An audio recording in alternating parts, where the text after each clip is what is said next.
창세기 28장 10절부터 15절 말씀을 교독하겠습니다. 야곱이 브엘세바에서 떠나 하란으로 향하여 가더니 한 곳에 이르러는 내가 쓴지라 거기서 밀숙하려고 그곳에 한 돌을 가져다가 베개로 삼고 거기 누워 자더니 꿈에 본즉 사닥다리가 땅 위에 서 있는데 그 꼭대기가 하늘에 닿았고 또 본즉 하나님의 사자들이 그 위에서 오르락 내리락 하고 또 본즉 여호와께서 그 위에 서서 이르시되 나는 여호와니 너의 조부 아브라함의 하나님이요 이삭의 하나님이라. 내가 누워 있는 땅을 내가 너와 내 자손에게 주리니 내 자손이 땅에 티끌같이 되어 내가 서쪽과 동쪽과 북쪽과 남쪽으로 퍼져나갈지며 땅의 모든 족속이 너와 내 자손으로 말미암아 복을 받으리라. 내가 너와 함께 있어 내가 어디로 가는지 너를 지키며 너를 이끌어 이 땅으로 돌아오게 할지라. 내가 네게 허락한 것을 다 이루기까지 너를 떠나지 아니하리라 하시니라. 아멘. 할렐루야. 어제는 우리나라가 일제 강점에서 해방된 지 81주년 되는 뜻깊은 광복절이었습니다. 일본이 우리나라를 보호해 준다고 하면서 강제적으로 을사조약을 체결한 이후에 우리는 36년 동안 자유를 빼앗긴 채 어둠의 세월을 보내야 됐습니다. 조선 사람이 조선말을 못하게 되었고 심지어는 이름도 일본식으로 바꿔야 됐습니다. 농사를 지으면 공출로 다 빼앗겼고 논과 밭마저도 빼앗겼습니다. 그리고 일본은 교회들에게도 신사참배를 강요했고 이에 타협하지 않는 교회들의 문을 강제로 닫게 했습니다. 그런데 하나님께서 기적적으로 역사하셔서 우리에게 1945년 8월 15일 날 이 땅에 자유와 해방을 선물로 주셨습니다. 우리가 잘해서 된 게 아니라 전적인 하나님의 기적 같은 은혜인 줄로 믿습니다. 여러분, 참고로 우리나라와 같이 8월 15일이 광복적인 나라가 있다는 사실 아십니까? 인도라는 나라입니다. 인도는 우리나라보다 2년 후인 1947년 8월 15일 날 영국으로부터 200여 년 만에 독립을 하게 된 겁니다. 우리는 36년이었지만 거기는 200여 년의 시간이 있었어요. 우리나라가 하나님의 은혜로 해방을 맞았지만 불과 5년 뒤 터진 6.25 전쟁으로 인해서 그야말로 전 국토가 폐허가 되어졌습니다. 그런데 이 잿더미 같던 이 나라가 오늘날 세계가 부러워하는 강국으로 우뚝 선 것은 전적인 하나님의 은혜인 줄로 믿습니다. 마지막 때 우리나라를 들어서 쓰시려고 하는 하나님의 계획이 있다라는 생각이 듭니다. 여러분, 우리나라가 이렇게 일어날 수 있었던 이유가 뭘까? 글쎄요, 새마을운동도 있고 여러 가지도 있었겠지만 가장 중요한 하나의 모먼트가 되어진 사건 중에 하나가 저는 2002년 바로 월드컵 때 온 국민이 하나가 되어서 외쳤던 구호가 있었죠. 그게 뭐예요? 꿈은 이루어진다 라는 것이었습니다. 꿈은 이루어진다. 여러분, 그 시절 꿈은 이루어진다라는 구호를 들으면서 자랐던 그 손흥민, 이강인 같은 선수들이 지금 세계의 무대에서 최고의 무대에서 꿈을 현실로 만들어가고 있습니다. 그뿐입니까? 우리나라가 반도체, 자동차, 선박 제조 기술을 넘어서 이제는 K-팝, K-드라마, K-푸드, K-방산에 이르기까지 한국의 문화와 기술이 전 세계를 감동시키고 있다라는 겁니다. 우리나라에서 만든 영화가 세계 최고 권위의 상을 받고 방탄소년단, BTS, 이 방탄소년단 애들이 전 세계에 뜨거운 사랑을 받고 있습니다. 또 우리 안방에서 보는 드라마가 곧바로 세계 시청률 1위에 올라가는 것을 우리가 보게 됩니다. 그러면서 우리는 정말 꿈이 이루어지는 시대를 살아가고 있구나라는 생각이 듭니다. 오늘 본문에 보면 인생의 가장 어둡고 처량한 밤에 하나님의 놀라운 꿈을 꾸었던 한 사람이 등장합니다. 바로 야곱이라고 하는 사람입니다. 야곱은 본래 야망과 욕심이 많은 사람이었어요. 장자의 축복을 너무나 받고 싶어가지고 배고픈 형 에서에게 팥죽 한 그릇으로 장자의 권한을 사고, 눈이 어두운 아버지 이삭을 속여서 형이 받을 그 축복을 대신 그 기도를 차지합니다. 그런데 그 인간적인 꾀의 결과는 참담했습니다. 나중에 형이 이 같은 사실을 알고 그 마음속에 분노가 가득 차서 동생을 죽일 마음을 품은 것을 그의 어머니 리브가가 알고 야곱을 불러서 피신을 시킵니다. 너 여기 있다가는 지금 위험하겠다. 빨리 형을 피해서 잠시 좀 외삼촌의 집에 가 있으라 하고 야곱을 외삼촌에게 보냅니다. 그래서 분노한 형을 피해서 야곱이 외삼촌이 있는 하란으로까지 쫓겨가듯 피난 갔는데, 그 길은 이스라엘 남부의 브엘세바에서 하란이라고 하는 곳까지 거리가 한 800km가 넘습니다. 그러니까 서울에서 부산을 왕복해야 되는 그런 거리를 간 거예요. 특별한 교통수단도 없이 그야말로 보따리 하나 달랑 짊어지고 가도 끝이 없는 광야길을 정처 없이 걸어간 겁니다. 낮에는 그 뜨거운 태양볕이 내리쬐입니다. 온몸이 땀에 젖도록 걸었지만 쉴 곳이 없습니다. 밤이 되자 민가조차 없는 들판에서 노숙을 해야 했던 그런 야곱, 그야말로 길가에 굴러다니는 돌 하나를 베개 삼아 누웠습니다. 거기는 브엘세바에서 100km 정도 떨어진 베델이라고 하는, 루스라고 하는, 그때 당시는 루스라고 하는 광야였습니다. 야곱에게는 피곤과 외로움, 추위와 공포가 밀려왔을 것입니다. 가족을 속였다고 하는 죄책감, 형에 대한 불안함, 가정을 떠나서 홀로 남겨졌다는 외로움과 서러움에 눈물을 흘리며 아마 잠을 청했을 것입니다. 그런데 그 밤, 정말 만감이 교차하는 그 밤, 바로 하나님께서 야곱에게 그의 인생을 송두리째 바꿔놓는 꿈을 야곱에게 허락을 하십니다. 12절입니다. 같이 한번 읽겠습니다. 시작. 꿈에 본즉 사닥다리가 땅 위에 서 있는데 그 꼭대기가 하늘에 닿았고, 또 본즉 하나님의 사자들이 그 위에서 오르락 내리락 하고. 야곱은 꿈에 하늘과 땅이 연결되어진 사닥다리를 봤습니다. 그리고 그 위에서 하나님의 사자들이 오르락 내리락 하는 그런 환상을 야곱이 보게 된 겁니다. 그리고 거기서 하나님의 약속과 축복의 음성을 듣게 됩니다. 이 사닥다리의 꿈이 야곱의 인생을 바꿔놨어요. 실망과 낙심 속에 빠졌던 야곱을 다시 일으켜 세웠고 그를 위대한 언약의 인물로 바꿔놓았습니다. 오늘 우리도 이와 같은 꿈을 꿀 수 있는 우리 모두가 되어지기를 축원합니다. 이 야곱의 사닥다리 꿈 속에는 우리가 인생을 살아가면서 승리하고 성공할 수 있는 그 비결이 이 꿈 속에 담겨져 있어요. 오늘 세 가지 우리에게 주시는 신앙의 법칙을 살펴보려고 합니다.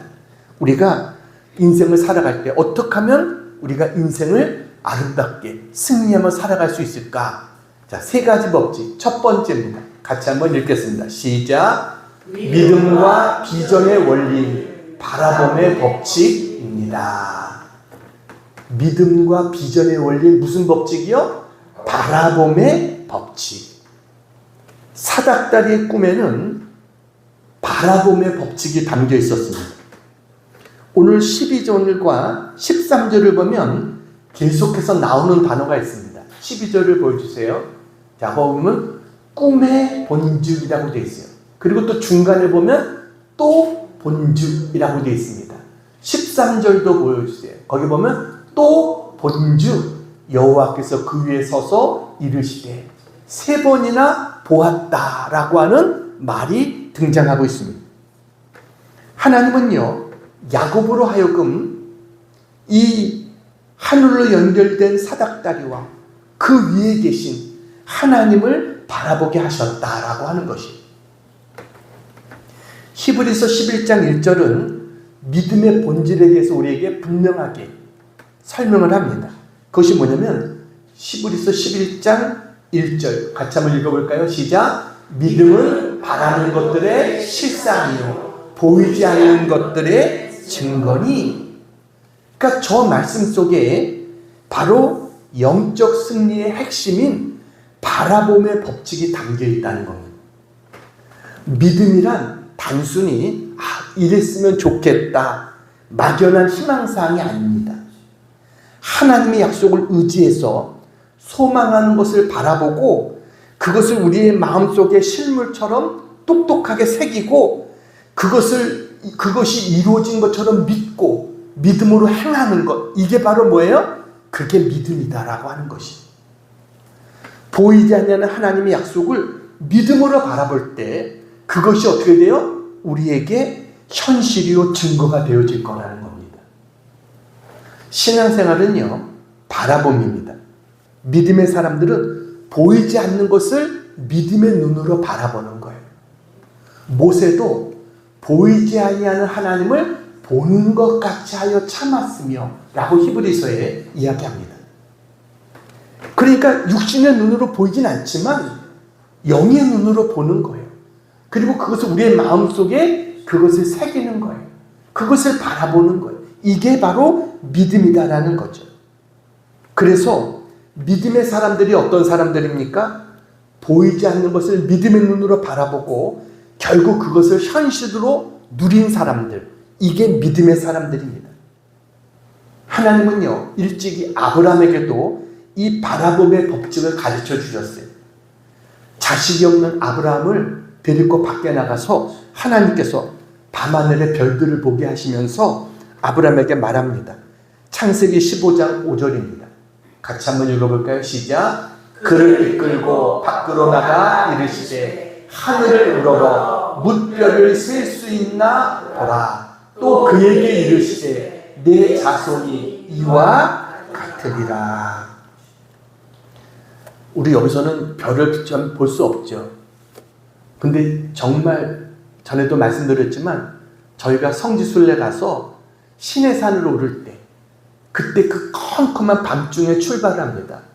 낙타를 타고 그 시내산을 오르는데 밤하늘을 바라보는데 저는 생전 그렇게 많은 별은 거기서 처음 봤습니다. 우리가 사진으로 여러분 별 많이 찍혀있는 이런 사진들 보시죠? 그게 정말 사실이구나 라는 걸 똑똑히 그것을 보게 된 거예요. 이게 은하수구나. 별들이 정말 이렇게 많구나 라는 것을 보고 깜짝 놀랐던, 그리고 정말 감탄했던 그런 적이 있습니다. 아브라함에게 그 별들을 보여주면서 하나님이 네 자손이 뭐예요? 이와 같을 거다 라고 말씀하신 겁니다. 당시 아브라함은 어땠습니까? 아브라함은 나이가 벌써 얼마나 많아요? 아브라함은 나이가 한두 살이 아니에요. 지금 고령의 나이입니다. 100세가 점차 가까워가는 나이입니다. 아내의 사례도 90세가 가까워오고 이제는 여자로서 임신할 수 있는 모든 가능성이 끊어진, 인간으로서는 도저히 불가능한 그런 상황이었어요. 근데 하나님께서 별을 보여주면서 내 자손이 이렇게 많을 거라는 거예요. 근데 아브라함이 어땠습니까? 하나님의 그 말씀을 믿었고 하나님은 그것을 의로 여기셨다라고 말씀하십니다. 하나님의 말씀이니까 믿은 거예요.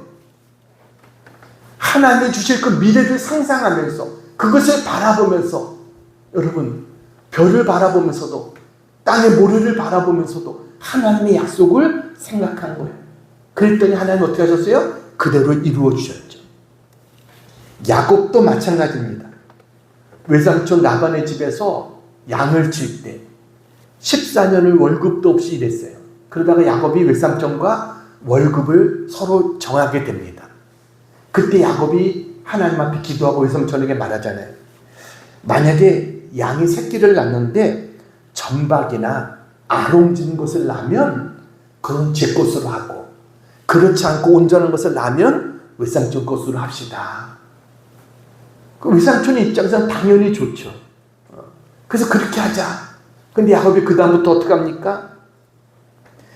이 양이 물 먹는 그곳에 있는 버드나무와 살구나무 가지를 벗깁니다. 얼룩얼룩하게 만드는 거예요. 그리고 양이 거기서 물을 마시고 거기서 임신을 하게 됐더니 새끼를 낳는 게 뭐예요? 얼룩얼룩하고 점이 있는 그런 새끼들이 나오게 되고, 결국은 그것 때문에 야곱이 심히 번창하고 거부가 되어졌다고 하는 성경에 그 말씀이 나오잖아요. 바라보는 것이 삶의 결과를 바꿨다고 하는 것입니다. 그러니까 여러분, 무엇을 바라보느냐가 그만큼 여러분에게 중요한 것이에요. 미국에 한 청년이 있었습니다. 그림을 그리는 재주가 있어가지고 취직을 하려고 하는데 어디서도 받아주질 않는 거예요. 그래서 여러 곳에 가서 저는 그림을 잘 그립니다, 저를 좀 받아달라고 했는데 문이 다 닫혔어요. 그야말로 실업자예요. 어디서 잠을 잘 곳도 없어요. 그래서 교회를 찾아가서 목사님에게 부탁을 합니다. 목사님, 제가 직장을 얻을 때까지 아무데도 좋으니까 밤에 잠만 좀 잘 수 있게 해주세요. 그래서 목사님이 교회에 비품을 넣어두는 창고가 있는데 그 창고에서라도 자겠느냐? 그랬더니 네, 그 창고에서 자겠습니다.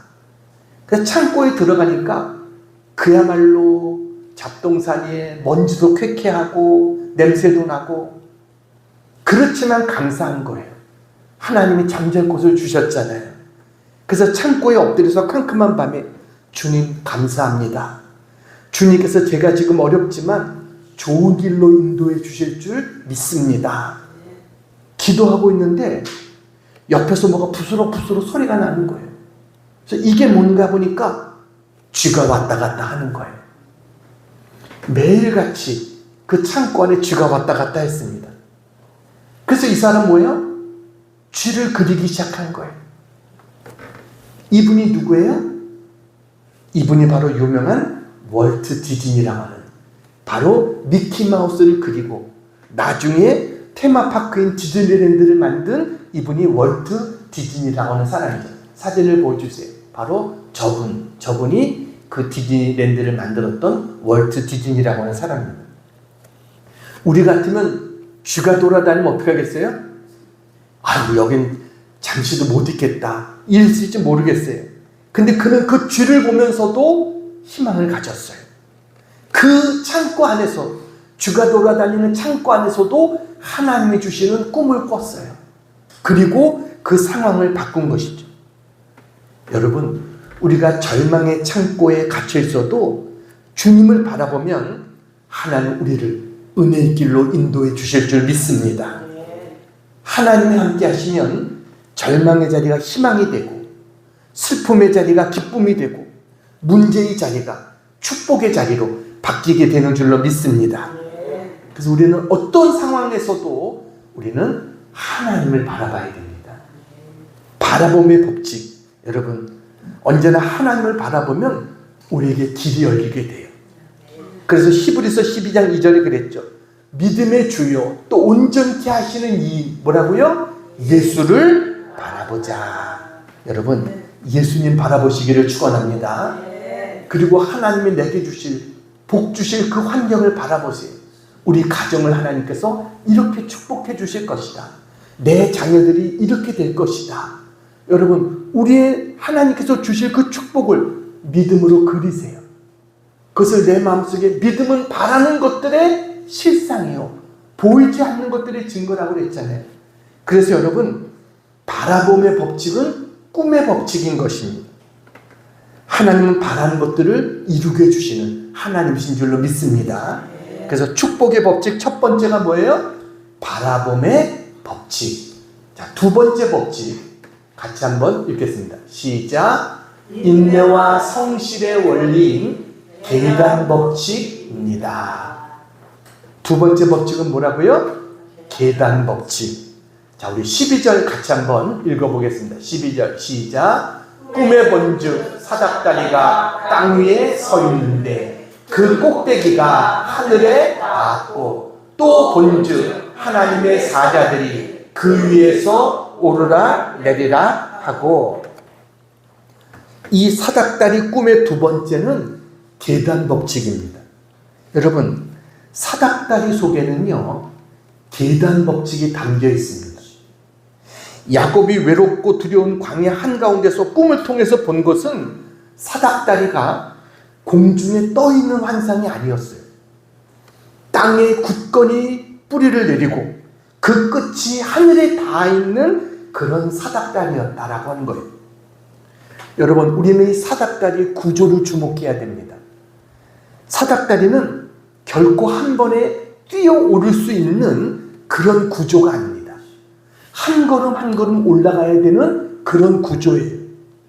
출발 지점에서 출발해서, 땅이라고 하는 출발 지점에서 출발해서 목표 지점인 하늘이라는 곳에 도달하기 위해서는 한 계단 한 계단 밟고 올라가야 된다라고 하는 것입니다.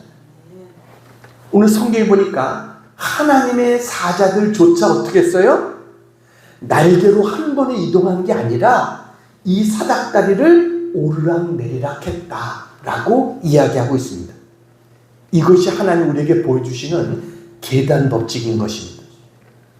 하나님 우리에게 주시는 비전과 꿈은요, 이건 거창하지만 이걸 이루어가는 과정은 지극히 성실하고 구체적인 오늘의 한 걸음에서 시작된다고 하는 것입니다. 오늘 우리가 살아가는 이 세상은요, 제일 많이 쓰는 말이 뭡니까? 빨리빨리입니다. 빠른 것을 우상처럼 생각하고 살아가고 있습니다. 힘들이지 않고 성공하는 요행을 바라고 노력 없이 즉석에서 결과가 나오기를 기대합니다. 벼락부자를 꿈꾸고 한탕주의에 열광합니다. 근데 여러분, 영적 세계나 우리가 살아가고 있는 삶의 현장에서는 이런 하룻밤 사이의 성공은 존재하지 않는 것입니다. 씨를 뿌리자마자 바로 결실할 수는 없는 것입니다. 한국 축구를 대표하며 세계 무대에서 뛰고 있는 손흥민 선수, 하루아침에 만들어진 선수가 아니죠. 그 화려한 조명 뒤에는 아무도 보지 않는 운동장에서 수년 동안 매일 기본기를 다지면서 땀 흘려왔던 그 엄청난 노력이 담겨 있었다라고 하는 것입니다. 그래서 그런 말이 있습니다. 천재는 고통을 감수하는 무한한 능력을 가지고 있다. 이런 말이 있어요. 이게 뭐냐면 남이 포기하고 싶어하는 그런 고통의 순간을 견뎌내는 능력이 그들에게 있다는 거예요. 끝까지 목표를 향해서 한 걸음 한 걸음 나아갈 줄 아는 그게 천재성이라는 것입니다. 갑자기 내가 어떤 대단한 능력이 있어서 모든 일이 되는 게 아니라는 거예요. 야곱이 얼마나 꾀와 머리가 좋은 사람입니까? 그런데 그는요, 자기가 사랑하는 라헬을 얻기 위해서 14년을 외삼촌 라반의 집에서 무보수로 일을 했던 사람이 야곱이라고 하는 사람입니다. 그러니까 약속을 성취할 때까지 그는 오랜 시간을 고통을 참고 인내해 나갈 줄 아는 그런 사람이었다라는 것이. 우리 대한민국에 최초로 에베레스트를 정복한 사람이 누군지 아십니까? 최초로 에베레스트를 정복한 사람이 돌아가셨지만 고상돈이라고 하는 분입니다. 고상돈. 이분이요, 그 까마득한 8,000m 이상의 고지를 올라갈 때 그가 이렇게 고백했습니다. 산의 높이에 압도당해서는 안 된다. 오직 한 걸음 한 걸음 올라가는 것만이 정상에 도달하는 유일한 길이다 라고 이야기를 했어요. 그러니까 까마득한 그 산을 바라보면서 한숨만 쉬고 있으면 절대로 올라갈 수 없다는 거예요. 하지만 한 발짝 한 발짝, 내 눈앞에 있는 한 발짝 한 발짝 나아가다 보면 어느 순간 산 정상에 우리가 발을 디딜 수 있는 그런 자가 될 수 있다는 것이죠. 그래서 아무리 먼 길도 천리길도 뭐예요? 한 걸음부터 라고 우리가 이야기하잖아요. 그러니까 우리는요, 정상으로 가는 길은 여러분 평탄한 내리막길이 아닙니다. 그것은 오르막길입니다. 결코 평탄하지 않습니다. 숨이 턱까지 차고요, 그야말로 다리가 후들거리고 때로는 그 자리에 주저앉고 싶고, 이것이 정상으로 나아가는 길이에요. 그렇지만 한 걸음 한 걸음 가다 보면 우리는 어느새 그 정상에 도달할 수 있는 그런 우리가 될 수 있다, 이 사실을 알아야 됩니다. 세상 사람들은요 그런 말 하죠. 속담에 올라가지 못할 나무는 뭐라고요? 쳐다보지도 말라. 근데 믿음의 사람은 다른 겁니다. 올라가지 못할 곳은 사다리 놓고 올라가면 된다. 이게 믿음의 사람인 것이. 여러분, 사닥다리는요 못 건너갈 강을 건너게 하고 내 힘으로 도저히 올라가지 못할 벽을 능히 올라갈 수 있게 만드는, 이게 바로 사닥다리, 이게 바로 하나님 우리에게 주신 은혜의 힘인 줄로 믿습니다. 그래서 계단 법칙은 이 사다리의 꿈, 바로 계단 법칙을 우리에게 보여주고 있는데, 그것은 뭐예요? 인생을 너무 쉽게 살려고 하지 말라는 것입니다. 하나님이 보여주신 꿈은 가만히 앉아서 바라보기만 하면 저절로 이루어지는 것이 아니라 우리가 한 걸음 한 걸음 딛고 올라갈 때, 하나님 약속을 붙잡고 믿음으로 한 걸음 한 걸음 나아갈 때 하나님 우리에게 은혜 주실 줄로 믿습니다.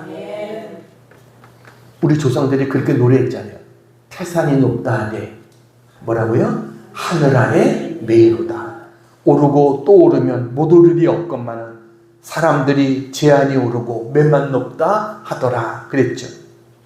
여러분, 우리가 편하게 서 있기만 하면 나를 꼭대기까지 올려주는 에스컬레이터나 엘리베이터나 이것은요 백화점에 있는 것입니다. 우리가 걸어가는 신앙의 여정과 우리의 어떤 인생 성공길에는 그런 편의시설들은 없다라고 생각해야 됩니다. 하나님이 준 꿈의 비전이 아무리 커도 우리는 우리의 삶의 자리에서 한 걸음 한 걸음 최선을 다해서 그 계단을 밟고 올라가는 그러한 인내와 노력이 있을 때, 눈물을 흘리며 씨를 뿌리면 하나님의 뭐예요? 기쁨으로 단을 거두게 주시는 하나님의 은혜와 축복이 우리에게 있게 될 줄로 믿습니다. 하나님은 한 걸음 한 걸음 올라오는 자들의 손을 붙잡아 주셔서 그들이 정상에 설 수 있도록 은혜 주시는 하나님이신 줄로 믿습니다. 축복의 법칙 두 번째가 뭐예요? 계단 법칙. 자, 세 번째입니다. 같이 한번 읽겠습니다. 시작. 은혜와 예배의 원리인 말씀 법칙입니다. 세 번째 법칙은 뭐예요? 가장 중요한 핵심입니다. 사닥다리도 중요하지만 더 중요한 것은 뭐예요? 그 위에서 들려온 하나님의 음성이었다라고 하는 것이에요. 하나님이 뭐라고 말씀하시니까 13절, 14절, 15절입니다. 같이 한번 읽어보겠습니다. 시작. 여호와께서 그 위에 서서 이르시되 나는 여호와니 너의 조부 아브라함의 하나님이요 이삭의 하나님이라. 내가 누워있는 땅을 내가 너와 내 자손에게 주리니 내 자손이 땅에 티끌같이 되어 내가 서쪽과 동쪽과 북쪽과 남쪽으로 퍼져나갈지며 땅의 모든 족속이 너와 내 자손으로 말미암아 복을 받으리라. 내가 너와 함께 있어 내가 어디로 가든지 너를 지키며 너를 이끌어 이 땅으로 돌아오게 할지라. 내가 내게 허락한 것을 다 이루기까지 너를 떠나지 아니하리라 하신지라. 아멘. 야곱은요, 꿈속에서 들려온 이 음성을 이건 꿈이야 이렇게 한 귀로 듣고 흘려버리지 않고 나에게 주시는 하나님의 말씀, 뇌마로 이 말씀을 받았다는 것입니다. 이렇게 하나님 말씀을 받으니까 야곱의 삶에 놀라운 변화들이 일어나기 시작하는 겁니다. 가장 먼저 자기가 돌베개하고 잤던 그 돌의 의미가 바뀌어지게 돼요. 조금 전까지 자기 머리를 아프게 하고 딱딱하고 차가웠던 그 돌이 이제는 어떻게 보면 그거는 자기의 절망적인 고통과 외로움의 상징이었던 그 돌이 하나님 말씀을 깨닫고 나니까 의미가 달라져 보이는 거예요. 야곱이 깨달은 게 뭡니까? 나 혼자인 줄 알았는데 이곳에 하나님이 함께 하시는구나. 내가 고독한 나그네 길인 줄 알았는데 하나님이 동행하시는 길이었구나. 저주받은 나그네인 길인 줄 알았는데 이 길조차도 하나님의 섭리의 길이었구나. 이것을 깨닫게 되니까 온몸에 힘이 솟는 거예요. 넘치는 감격과 은혜로 인해서 자기가 베개했던 그 돌을 기둥으로 세우고 그는 거기에다가 기름을 붓게 됩니다. 왜냐하면 그 돌을 제단으로 삼은 겁니다. 하나님 앞에 제단으로 삼은 거예요. 그리고 그곳의 이름을 분리와 절망을 뜻하는 루스라는 이름에서 하나님의 집이라고 하는 베델이라는 이름으로 바꾸어 부르게 됩니다.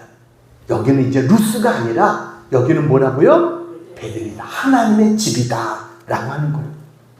그리고 더 나아가서 야곱은 하나님 앞에 감사와 결단의 소원 기도를 하나님 앞에 드리게 됩니다.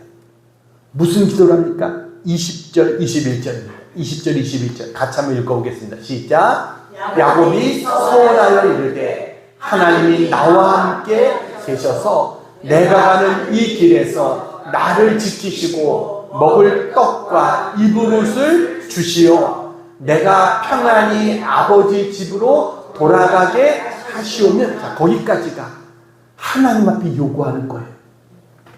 하나님 나와 함께 하셔서 나를 지켜주시고 나에게 먹을 것과 입을 것을 주시고 내가 다시 평안히 아버지 집으로 돌아갈 수 있게 주시면, 그리고 야곱이 이후에 세 가지 하나님 앞에 약속을 하게 되는 겁니다.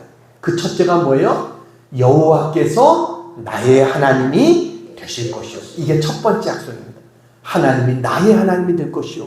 자, 두 번째 22절 같이 읽겠습니다. 시작. 내가 기둥으로 세운 이 돌이 하나님의 집이 될 것. 이게 두 번째 야곱의 소원입니다. 내가 기둥으로 세운 이 돌이 하나님의 집이 될 것이고, 세 번째는 뭐예요? 하나님께서 내게 주신 모든 것에서 10분의 1을 내가 반드시 하나님께 드리겠나이다 하였더라. 이 세 가지 소원을 하나님 앞에 하게 됩니다. 이 베델에서의 사닥다리 꿈을 통해서 야곱이 인생이 바뀌어지게 되는 겁니다. 거기서 야곱이 얻었던 가장 큰 교훈이 뭐예요? 하나님의 말씀을 통해서 내가 너와 함께하고 있어. 내가 너를 떠나지 않은 거야. 이것이 야곱의 인생의 가장 큰 힘이 되어진 거예요. 이것을 깨달으니까 그야말로 차가운 절망의 돌이 기도의 하나님 앞에 거룩한 제단으로 바뀌어지게 됩니다. 하나님의 성전이 되어지는 거예요. 볼품없이 굴러다녔던 그 절망의 돌이 이제는 의미가 달라진 하나님 앞에 그야말로 신앙의 고백의 제단이 되어지는 그러한 역사를 보여주는 것입니다. 우리도 다 여러분 뭐예요? 다 어떻게 보면 세상에 버려진 쓸모없는 돌멩이 같은 그런 우리들, 거기에 하나님의 말씀이 임하면 어떻게 됩니까? 하나님 우리를 성전으로 바꾸시는 거예요. 이 역사를 오늘 야곱을 통해서 우리에게 보여주신 줄로 믿습니다. 이 놀라운 역사가 어떻게 가능했어요? 하나님 말씀이 임할 때, 하나님 말씀을 뇌마로 받아들일 때 이 놀라운 역사가 이루어질 수 있게 된 것이, 조상들이 하나님이 내 할아버지의 하나님, 내 아버지의 하나님이 아니라 이제는 그 하나님 뭐예요? 나의 하나님이시라는 거죠. 이게 야곱의 고백입니다. 야곱은요, 하나님 말씀을 나에게 주시는 말씀으로 뇌마로 받았어요. 우리도 여러분 언제나 하나님의 말씀을 그냥 흘려들어가는 것이 아니라 내 마음속에 그 말씀을 새길 수 있는 뇌마로 받을 수 있는 우리 모두가 되기를 축복합니다. 축복의 세 번째 법칙이 뭐예요? 말씀 법칙인 거예요. 우리를 변화시키는 가장 큰 힘은 하나님 말씀 외에는 없어요. 이제 한 가지 이야기하고 마치려고 합니다. 미국 미시간에서 큰 성공을 거뒀던, 지금은 돌아가셨는데, 남상용이라고 하는 장로님의 이야기를 소개해 드리려고 합니다. 그분이 책을 썼습니다. 다음 사진을 보여주세요. 책 제목이 뭐냐면 나는 돈키호테처럼 꿈꾸고 개미처럼 산다 라고 하는 그러한 책입니다. 저 사진에 나오는 분이 바로 남상용이라고 하는 장로님이세요. 이분이 꿈 하나 가지고 미국을 갔습니다. 내가 성공하면 대한민국의 위상을 전 세계에 알리겠다, 이런 꿈이었습니다. 그래서 그가 미시간 그 앤아버러 가는 주에 도착했는데 주머니에서 돈을 보니까 단 4불밖에 없었습니다. 저 책에도 밑에 보면 전재산 4불에서라고 나오잖아요. 4불. 우리나라 돈 따지면 얼마예요? 한 6,000원 정도. 물론 그때는 시간이 많이 지났으니까 조금 더 가치가 크긴 하겠지만 얼마 안 되는 돈이죠. 근데 그의 마음속에는 꿈이 있었어요. 그러다 그가 미국 유학생활을 통해서 하나님을 만나게 됩니다. 그리고는 그의 꿈이 이제는 하나님 주신 꿈으로 바뀌어지게 돼요. 그래서 그가 아르바이트를 하면서 공부를 합니다. 그야말로 남의 집에 가서 잔디를 깎아주고 나무를 가꿔주고 정원사로 알바일을 하면서, 그러면서 온갖 고생을 해서 미시간 대학교 건축학과 석사 과정을 마치게 됐어요. 근데 어느 날 미시간 대학교에 가보니까 도서관에 갔더니 중국과 일본 책은 수천 권인데 한국에 관한 책은 100여 권밖에 안 되는 거예요. 그래서 그가 하나님 안에서 거룩한 꿈을 꿨습니다. 하나님, 내가 이 미시간 대학교에 한국 학과를 신설하고 한국 도서관을 세우겠습니다. 그리고 사람들 앞에 말합니다. 내가 미시간 대학교에 도서관을 만들겠습니다. 한국 문화관을 만들겠습니다. 돈 한 푼도 없는 유학생이 그런 말을 하니까 사람들이 그를 돈키호테라고 놀린 겁니다. 돈키호테가 뭐예요? 무모한 꿈을 꾸고 막 나가는 그런 돈키호테 같다라고 놀렸어요. 그렇지만 그는 무모한 꿈을 꿔서 다른 사람들이 돈키호테 같은 사람이다라고 놀림받는 사람이었지만 거룩한 꿈을 꾸고요, 개미처럼 성실하게 일한 거예요. 한 계단 한 계단 올라가듯이 최선을 다해서 성실하게 살았어요. 그는 하나님만 바라봤어요. 바라봄의 법칙이죠. 그리고 그는 건물 관리 사업을 했어요. 매일을 성실히 개미처럼 일했어요. 계단 법칙이죠. 그랬더니 하나님이 그에게 복을 주셔서 50여 개의 빌딩, 450여 호에 달하는 아파트를 소유하고 관리하는 경영자로 그를 세워주신 거예요. 그는 억만장자가 되었지만 40여 년 된 집에서 국산차를 타고 다니고 검소하게 살았어요. 그리고 아파트 여러 동을 처분해서 수백만 달러를 기증하게 됩니다. 미시간 대학교에 한국학과를 세웠고요. 정말 그가 가졌던 꿈대로 그 모든 일들을 이루어갔어요. 서울대, 중앙대, 중국 연변과학대, 평양과기대 이런데 수백만 불을 장학금을 전달했어요. 한 해에 어떤 때는 600만 불을 기증해가지고 그의 별명이 600만 불의 사나이가 됐습니다. 사진을 보여주세요. 저기 사진에 그 왼쪽이죠? 왼쪽에 있는 분이 부인입니다. 권사님인데 오른쪽에 있는 분이 미시간 대학교 총장인 그런 분입니다. 그들과 함께 사진을 찍은 그런 모습을 보여주고 있습니다. 그래서 2004년에는 우리나라에서 국민훈장 목련장을 이 사람이 수상했고, 2010년에는 미시간 대학으로부터 최고의 졸업인상을 이 사람이 수상하게 됩니다. 그는 언제나 내 호흡이 닿는 그날까지 나는 하나님의 영광을 위해서 개미처럼 꾸준하게 성실하게 지혜롭게 살기를 원합니다. 이렇게 이야기를 했어요. 하나님의 꿈을 꿀 수 있는 우리 모두가 되어지기를 축원합니다. 꿈 같은 거지만 하나님은 뭐예요? 꿈 같은 것을 이루어 주시는 그런 능력이 하나님이신 줄로 믿습니다. 내가 꿈을 꾸고 거기에 하나님의 은혜가, 하나님의 능력이 함께하면 꿈 같은 일이 이루어지게 되는 것이죠. 여러분, 하나님 오늘도 우리에게 야곱처럼 사닥다리의 꿈을 허락해 주시는 줄로 믿습니다.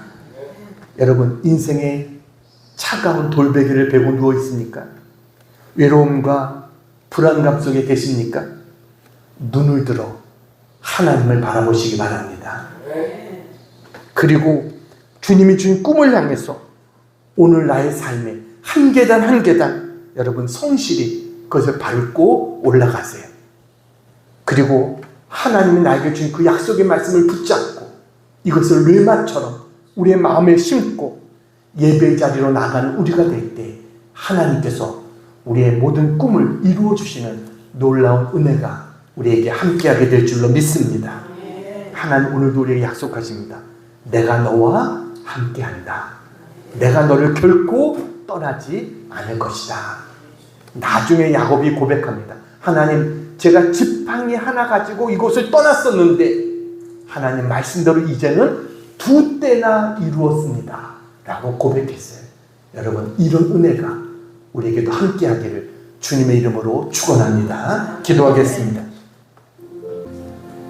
은혜로우신 하나님 아버지, 인생의 광야에서 홀로 지쳐 누운 야곱을 버리지 아니하시고 하늘 사닥다리의 꿈과 약속의 말씀을 주셨던 은혜를 기억합니다. 우리도 세상을 살아가며 차가운 돌베개를 베고 누운 것 같은 절망과 고통을 만날 때가 있습니다. 그러나 그 자리가 바로 하나님이 함께 계시는 베델림을 깨닫게 하여 주시옵소서. 눈을 들어 오직 하나님만 바라보게 하시고 하나님이 주신 비전을 향해 매일 한 계단씩 인내함으로 걸어갈 수 있게 하시고 주시는 은혜의 말씀을 뢰마로 받아 삶의 거룩한 예배의 제단으로 하나님 앞에 드려질 수 있는 저희들이 되게 도와주시옵소서. 그래서 우리의 삶을 통해 하나님의 꿈이 이루어지게 하시고 세상 속에서도 빛과 소금의 역할을 감당하는 거룩한 청지기들이 다 되어지게 해 주시옵소서. 예수님의 이름으로 기도하옵나이다. 아멘.